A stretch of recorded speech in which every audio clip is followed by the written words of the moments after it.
नमस्कार। इलेक्ट्रोहोम्योपैथी के इस विशेष एपिसोड में मैं आपका प्यारा दोस्त डॉक्टर अनिल श्रीवास्तव बस्ती उत्तर प्रदेश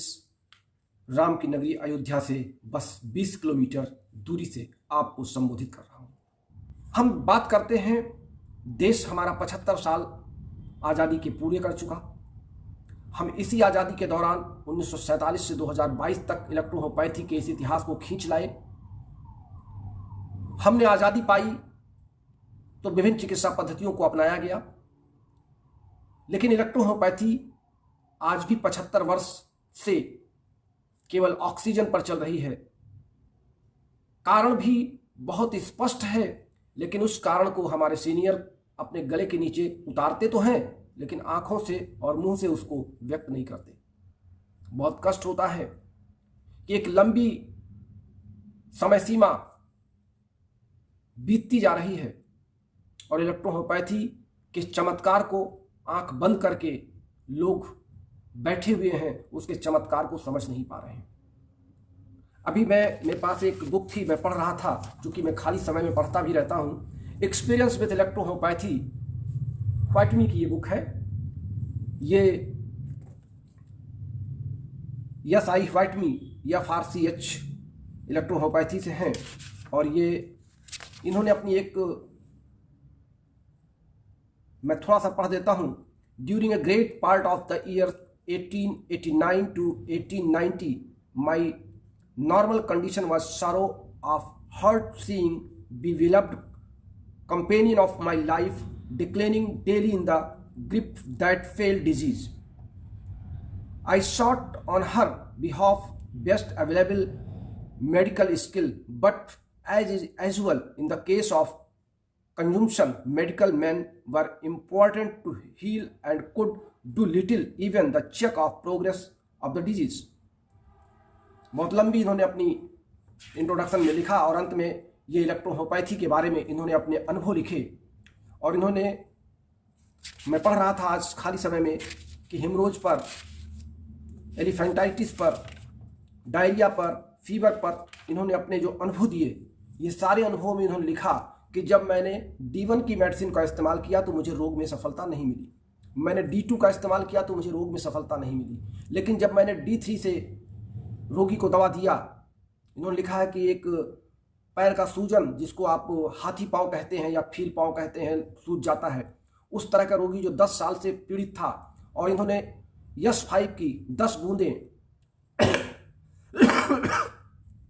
S5 की 10 बूंदें इन्होंने 200 ml के डिस्टिल वाटर में डाल करके रोगी को दिया और कहा इसमें से 20-20 बूंद आप सुबह दोपहर शाम पीते रहें और कपड़े में भिगो करके इसको लपेट करके सोएं और 3 बार इसको बांधें।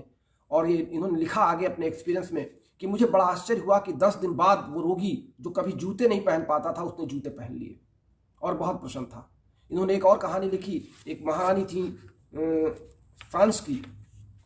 मैं इसको एक बार फिर से देख लूँ। One day in May 1892, I received a letter by special messenger from the king asking if I could find time to go and see the queen, who was ill. As soon as possible, I mounted my horse and rode the millennium. I found it was the time of change of life with the queen, and she was suffering from considerable hemorrhage. इन्होंने लिखा कि मैं घोड़े से यात्रा करके राजा के आदेश पर महल में पहुंचा और मैंने देखा कि रानी को ब्लीडिंग हो रही थी। और जब इसमें भी इन्होंने अपना एक्सपीरियंस लिखा कि मैंने रानी को पहले D1 का दिया, लाभ नहीं हुआ, फिर D2 दिया, फिर लाभ नहीं हुआ, फिर जैसे मैंने D3 का बना करके उनको दिया तो रानी का जो ब्लीडिंग थी वो बंद होने लगी और रानी 3 दिन बाद स्वस्थ हो गई। तो ये तमाम अनुभव इन्होंने अपने लिखे हैं। तो मैं ये देख रहा था कि इलेक्ट्रोहोम्योपैथी जो 18वीं शताब्दी से लेकर के 20वीं शताब्दी तक चली आई और इतने अच्छे परिणाम दे रही है, और इतने अच्छे परिणाम के बाद इसके इतने उदाहरण हैं, इतने प्रमाण हैं, फिर भी भारत सरकार या भारत सरकार के नुमाइंदे, या यूं कहें कि उनके साथ जुड़ी हुई कुछ राजनीतिक गतिविधियां इलेक्ट्रोहोम्योपैथी को मान्यता देने से पीछे खींच देती हैं। हमारे उत्तर प्रदेश में मुझे आज एक बड़ा अच्छा उदाहरण मिल गया कहने का। हमारे उत्तर प्रदेश में शिक्षा विभाग, जो कि मैं शिक्षा से भी संबंधित हूँ, साथ ही मुझे इसकी जानकारी है, शिक्षा विभाग विदाउट एड स्कूलों को परीक्षा केंद्र बनाने की मान्यता प्रदान करती है। यानी उत्तर प्रदेश सरकार के में 3 प्रकार के विद्यालय चलते हैं। एक विद्यालय उनके गवर्नमेंट के खुद के होते हैं जिनको हम गवर्नमेंट स्कूल कहते हैं। दूसरे एडेड स्कूल होते हैं जो प्राइवेट मैनेजमेंट के होते हैं, लेकिन उनके जो टीचर और स्टाफ होते हैं उनकी सैलरी गवर्नमेंट देती है। और तीसरे होते हैं कि गवर्नमेंट सिर्फ उनको एग्जामिनेशन सेंटर की या एग्जामिनेशन कंडक्ट कराने की या सर्टिफिकेट प्रोवाइड कराने की मान्यता देती है, और उनके जो स्टाफ होता है वो मैनेजमेंट के अधीन होता है। और पिछले 75 वर्षों से 1986 से इस प्रकार की मान्यताएं आरंभ हुई, और 1986 से लेकर के 2022 तक अभी गवर्नमेंट ने किसी भी इस टाइप के यानी अनएडेड स्कूल को ऐड पर नहीं लिया। और उसके लगभग 5 लाख टीचर जिनको अनएडेड स्कूल का टीचर कहा जाता है वो अल्प सैलरी पर पढ़ाने के लिए बाध्य हैं। जब इनके कारणों पर ध्यान दिया गया और जब ये देखा गया कि गवर्नमेंट इसमें रुचि क्यों नहीं ले रही, जबकि ये पूरे के पूरे स्कूल 87% शिक्षा का भाग अपने कंधों पे लेके चलते हैं, यानी गवर्नमेंट के अपने स्कूल प्लस एडेड स्कूल मिलाकर के 13% की शिक्षा देते हैं, और अनएडेड स्कूल जिसके टीचर मैनेजमेंट के अधीन है जो कम से कम वेतन पाते हैं वो 87% शिक्षा की व्यवस्था अपने कंधों पर लेकर चलते हैं। फिर भी गवर्नमेंट इन स्कूलों पर ध्यान नहीं देती है। तो जब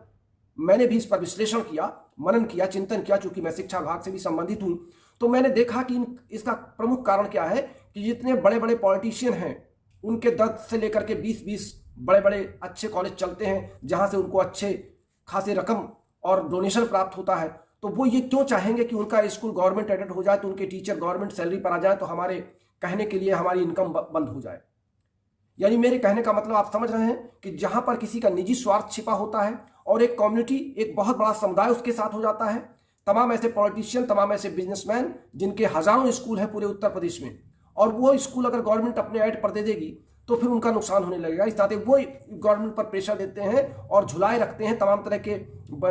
उपनियम और नियमों के साथ वो गवर्नमेंट को फंसाए रखते हैं कि हमारे विद्यालयों को ऐड पर न लिया जाए। यानी कुल मिलाकर के मैनेजमेंट ही नहीं चाहता है कि विद्यालय ऐड पर आवे, क्योंकि वो अगर ऐड पर आ जाएगा तो टीचरों का शोषण बंद हो जाएगा और स्कूल गवर्नमेंट के पास चला जाएगा। बिल्कुल वही कहानी इलेक्ट्रोहोम्योपैथी में, जो हमारे धुरंधर कुंडली मार करके हमारे सीनियर्स जो संस्था चलाते हैं, जो बड़ी बड़ी फैक्ट्रियां दवाइयों की बताते हैं कि मेरे यहाँ मेडिसिन बनाई जाती है, बड़े बड़े वक्ता या बड़े बड़े प्रैक्टिशनर जो कहते हैं मैं रोज 1000 रोगी देख लेता हूं, और उनकी जो अगर वो 1000 रोगी एक महीने में देखते हैं, वो बड़े बड़े दावे करते हैं, तो उनके यहाँ दवाओं की खपत भी होगी, तो वो दवाएं जहां से मंगाते होंगे उनका उनसे कॉन्टेक्ट होगा। यानी कुल मिलाकर के जितने भी बिजनेस माइंडेड मैन इलेक्ट्रोहोम्योपैथी में उतर के आए, मुझे फिर ये कहना पड़ता है कि अन्य चिकित्सा पद्धतियों में जो हारे हुए लोग थे, बी टू द पॉइंट, अन्य चिकित्सा पद्धतियों में जो लोग हारे हुए थे, यानी वो उस चिकित्सा पद्धति में अपने आप को सफलता साबित नहीं कर पाए, वो इलेक्ट्रोहोम्योपैथी में अपना बिजनेस बना करके कुंडली मार के इलेक्ट्रोहोम्योपैथी को इतना जटिल बना दिए और इतना गोपनीय बना दिए कि गवर्नमेंट इस बात को आज भी नहीं समझ पा रही कि इलेक्ट्रोहोम्योपैथी है क्या। और जब हमारे जैसे कुछ पागल लोग, या जिनको अवहड़ आप कह लें, या ये कह लें कि जिद्दी लोग, जब इलेक्ट्रोहोम्योपैथी के बारे में खुले मंच पर सोशल मीडिया पर चर्चा करते हैं तो गाली के पात्र भी बनते हैं। अभद्रता भरे शब्दों में टिप्पणियों का हमको स्वागत भी करना पड़ता है, तमाम लोगों का विरोध भी झेलना पड़ता है, लेकिन मन नहीं मानता सच कहने से। कुछ लोग कोर्ट की 2-4 लाइनें लेके अपने संस्थान में चुपचाप बैठे हैं कुंडली मार के। कुछ लोग बड़े बड़े सेमिनारों को कर करके उससे अपना नेम एंड फेम करके कागजों का सर्टिफिकेट बांट करके अपने घर में बैठे हैं। कुछ लोग संस्था खोलने के नाम पर बड़े बड़े संस्था अध्यक्ष बन करके बैठे हैं, तमाम मेडिकल कॉलेज का बोर्ड लगाए हैं, तमाम तरह की उनके यहाँ डिग्रियां बढ़ती हैं, तमाम तरह की इलेक्ट्रोहोम्योपैथी के प्रचार प्रसार होता है। लेकिन ये सब जब मान्यता के लिए लाइन में आते हैं, अभी मैं किसी का नाम या किसी संगठन का नाम नहीं लूंगा, लोग मान्यता की लड़ाई को लड़ने के लिए एकजुट होने का आह्वान तो करते हैं, लेकिन उस आह्वान में मैं तू करके उस आह्वान के पट को बंद कर देते हैं। इलेक्ट्रोहोम्योपैथी की वैज्ञानिकता को साबित करने के लिए न तो कोई मंच इनका है, न तो कोई विचार इनका है, और ना ही कोई इनका उद्देश्य है। इनका उद्देश्य है कि इलेक्ट्रोहोम्योपैथी अगर गवर्नमेंट मान्यता कर देगी, दरअसल मान्यता लटकी ही इसीलिए है कि गवर्नमेंट को सही बातों की जानकारी दी नहीं जा रही है, और सही बातों की जानकारी देने के लिए जो लोग आगे आना भी चाहते हैं उनको ये लोग वहां तक पहुंचने नहीं देना चाहते हैं, या कहीं ना कहीं गड़बड़ी कर देते हैं। मैंने, आपको याद होगा, मैं आज गणतंत्र दिवस के दिन चूंकि स्वतंत्र, हम अपने संविधान के प्रति संकल्पित हैं, हम अपने विचारों को व्यक्त करने के लिए स्वतंत्र हैं, सोशल मीडिया पर हम अपने विचारों की अभिव्यक्ति कर सकते हैं, इस पर किसी का अधिकार नहीं है। इस नाते मैं आज सच बात कह रहा हूं कि इलेक्ट्रो होम्योपैथी की मान्यता हमारे सीनियर्स के कारगुजारियों के नाते नहीं हो पा रही है, क्योंकि वो अभी भी अपने आप में अहम बना करके कि मैं हूं, सिर्फ यही लगाए हुए हैं। वो अपने जूनियर को साथ लेके चलने में उनको अपनी बेइज्जती महसूस होती है, अपने जूनियर्स के विचारों को अपने साथ समाहित करने में उनको बेइज्जती महसूस होती है। लेकिन वो दिन अब नहीं है। यानी मैं ये कह दूं कि द्रोणाचार्य जैसे लोग, जो एकलव्य का अंगूठा उन्होंने दान में मांग लिया था, काश ऐसे हमारे द्रोणाचार्य लोग, अगर हमारे जैसे लोगों का दिमाग कह दें गुरुदक्षिणा में, आप अपने दिमाग को निकाल के, हमारा पोस्टमार्टम करके हमारे दिमाग को निकाल के बाहर रख दें और फिर हमारी खोपड़ी को जोड़ के अनिल कुमार श्रीवास्तव बना के बैठा दें, तो मैं यह अतिशयोक्त नहीं होगी। आज के द्रोणाचार्य यही चाह रहे हैं कि इलेक्ट्रो होम्योपैथी की व्याख्या करने वाले लोग अपना मुंह बंद कर दें, इलेक्ट्रो होम्योपैथी के बारे में बखान करने वाले लोग अपना मुंह बंद कर दें। अरे भाई, मैं जानना चाहता हूं कि अगर मैं इलेक्ट्रो होम्योपैथी के बारे में बखान बंद कर दूं तो प्रैक्टिशनर जो आगे आ रहे हैं, जब प्रैक्टिशनर ही नहीं आप बनाओगे तो आपकी दवा खरीदेगा कौन, आपकी किताब पढ़ेगा कौन, आपके मेडिकल कॉलेज में एडमिशन लेगा कौन? ये कभी आपने सोचा है?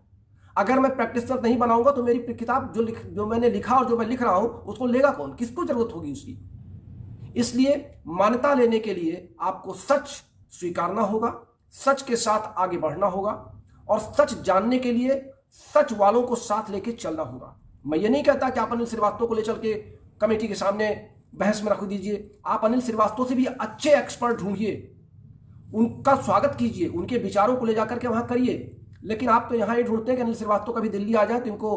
कहीं किसी कमरे में बंद करके 4 लाठी मारा जाए और इनकी आवाज को बंद कर दिया जाए। आप ये इंतजार करते हैं कि अनिल श्रीवास्तव अपने घर से बाहर कहीं पकड़ में आ जाए तो इनकी इलेक्ट्रो होम्योपैथी के ज्ञान को सारा का सारा खींच लिया जाए। आप तो इस तरह की टिप्पणियां करते हैं।